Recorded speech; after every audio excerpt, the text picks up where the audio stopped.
Coming up on this edition of SWTV News. The criminal case against a former Swift Current RCMP constable has been adjourned. Over the past number of years, discussion has surrounded the plan for an integrated campus near the Cypress Regional Hospital in Swift Current. Recently, representatives from the Eden Care Communities organization in Regina were in Swift Current to learn more about the partnerships with the Swift Current project. November 7th will be a special night for the Swift Current United Way and its 12 member agencies as JD AgTech presents the Foundation of Hope Gala.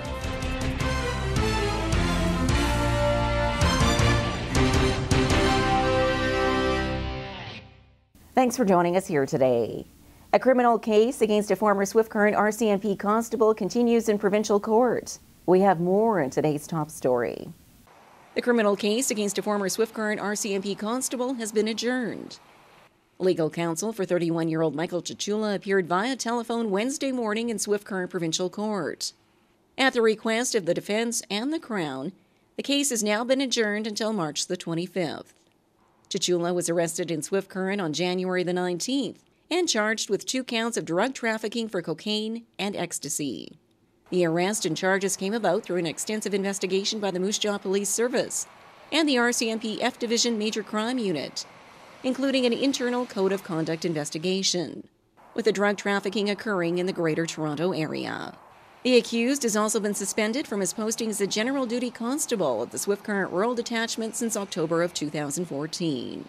Michael Chichula has close to 7 years' experience with the RCMP, and his case will be back on the Swift Current Provincial Court docket on March the 25th.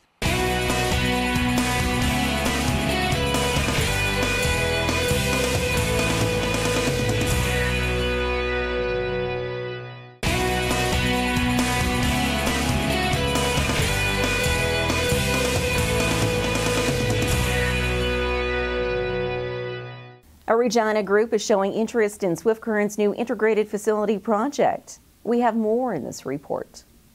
Over the past number of years, discussion has surrounded the plan for an integrated campus near the Cypress Regional Hospital in Swift Current.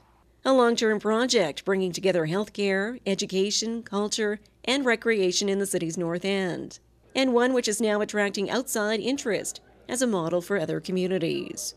Recently, representatives from the Eden Care Communities organization in Regina were in Swift Current to learn more about the partnerships with the Swift Current project, as the Regina group, which already oversees several long-term care facilities in the Queen City, also hopes to construct a similar campus. Over the last few years, our board has been consulting with community partners around Northeast Regina, and it's to build a new complex, which is a caring complex in the North Regina area. And what we're now looking is people who have success stories. Swift Current is just one of those. They had a vision of about 6 years ago where like-minded partners got together. They brought together a plan. They realized that consultation and openness was part of that. They brought in organizations that could help them fund it and do it. And today we're going to walk in and look at a model that's actually working, so taking a dream into reality. And as the Cypress Health Region and its partners, including the City of Swift Current, the Chinook and Holy Trinity School Divisions, welcome these out-of-town guests, work continues on the home front to finalize the remaining aspects to the integrated campus. With the opening date of the new long-term care facility set for 2016, the Cypress Health Region is busy rallying local investment for its share of the construction costs. It's $15.7 million total. As of right now, I don't know the exact number, but as of the new year, we're $2 million short. But I don't think it'll be long before we'll be done. Meanwhile, the City of Swift Current has a larger hurdle to overcome to find funding for its portion of the campus.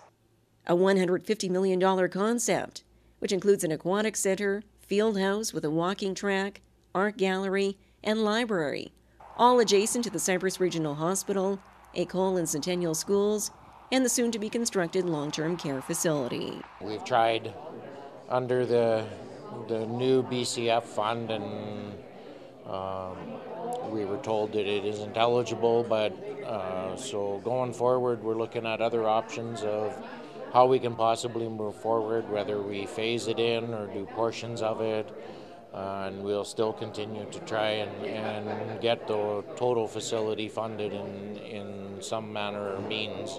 Once completed, the Swift Current integrated facility will encompass 78 acres of land in the city's north end and meet the needs of a growing community.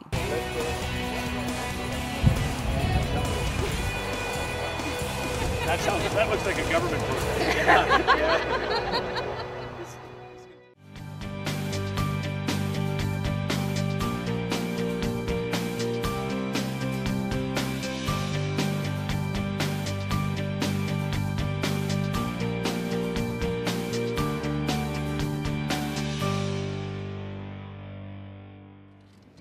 Eastend is home to a gorgeous view of the Cypress Hills and a thriving arts community, and is rapidly growing as a place to be in the Southwest. Part of the reason for this new golden age stems from individuals like Stephanie Davison, who created her own slice of paradise in this quaint community. My name is Stephanie Davison, and I am owner of Hair Oasis in Eastend, Saskatchewan. My dad's an artist, and I've got that creativity and the artistic ability too, and hairdressing is you get to be creative every day and work with your hands. From humble beginnings out of her own home, Stephanie quickly outgrew her location and needed a space to accommodate both her growing business and her growing ambitions. We looked at a few different options, but this building was something that I've eyed up. It's the location is perfect downtown. It's a large enough building to do what we wanted to do with it. And what she wanted to do was more than your traditional hair salon. Hair Oasis became the cornerstone of what would be an exciting new retail destination in Eastend. We wanted somewhere that people could come. You know, they could come and get their hair done and go for a massage or go shopping and, you know, retail therapy. And with Clint's business in here, it's kind of taken a new turn. It's not just the women coming and pampering themselves. Now when guys come, if their wives are getting their hair done, they can come shop at Moose's. So it's got a multi-vibe now. It's not just the spa feel, it's just the community feel. With a clear vision and some experience under her belt, Stephanie needed some help in taking the next step and took her ideas to Community Futures Southwest. Community Futures was really good at working with us. They gave us zero money down, and then they actually, for what the building was worth, they gave us an extra amount of money in the loan for renovations, which really helped. Hair Oasis is one example of the strong community spirit and hard work that has made Eastend such a shining star in the Southwest. According to Stephanie, it's these traits and other entrepreneurs like herself that will keep the town on its journey to growth and prosperity. Now is the time, I think, to come, and people are really energized, right? Especially with the centennial, and that's what they need is people to start up their own business, because you aren't going to have those big Walmarts or anything like that come in to create jobs, so you have to create your own job, really, unless you work in farming or oil, really, in Eastend anyway. That's how it is, so just go for it. And along with all the hard work and the success she's enjoyed so far, Stephanie still finds joy in making every client's day just a little bit brighter. Having somebody leave with a smile on their face and have them, it used to be a phone call saying, I love my hair. Now in the age of social media, it's a Facebook post saying, thanks Stephanie Davison, love my new hair, you know. Like that's probably the most rewarding part, that you can make someone feel so good about themselves. Thanks to Community Futures Southwest, success stories like Hair Oasis are becoming a trend across the region. Community Futures Southwest helps business owners with financing and business training, making dreams become a reality. Contact their office today.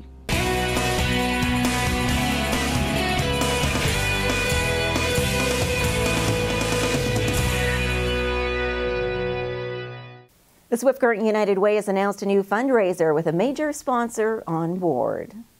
November 7th will be a special night for the Swift Current United Way and its 12 member agencies as JD AgTech presents the Foundation of Hope Gala. The fundraiser received a kickstart this week by JD AgTech with a check for $15,000, a project which CEO Dwayne Smith is pleased to support. But, you know, any time you're successful in the company or individually, I think it's important for you to give back. You know, we're fortunate that we've grown over the years, that we've got some great staff, customers support us, and so it's just simply one way that we can say, hey, let's turn some of that back to the community. A lot of our staff are involved on boards of the individual organizations, so we've actually had a lot of the staff say, you know, thank you very much for doing this, and so I think our staff are really proud for the company to be involved from this perspective as well. A fundraising evening which the Swift Current United Way hopes will become an annual tradition as the agency needs become more prominent year over year. Last fall, it was when we were fundraising for all of our member agencies, and the request we had double what we had the year before, right? We had $130,000 requested for community programs. So I started to see the need increasing rather than decreasing. And the reality is the fundraisers we have done in the past have raised, you know, around that $15,000 to $18,000 mark, which in all reality, it's not enough to meet those needs. So that's where we just got thinking about a better way that we can do a fundraiser, and we can do something different that's going to raise funds on a higher scale. The Foundation of Hope Gala is the first of its kind for a United Way branch in Saskatchewan and will include a limited guest list. It's looking like it's going to be an exclusive event. We only have 184 seats.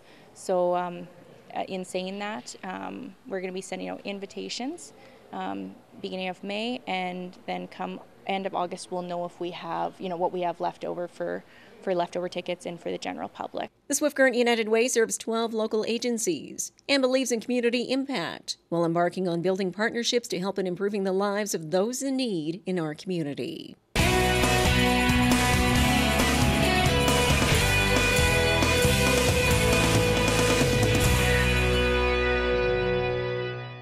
Well, this brings to a close another episode of Southwest TV News, reporting the stories that matter to you.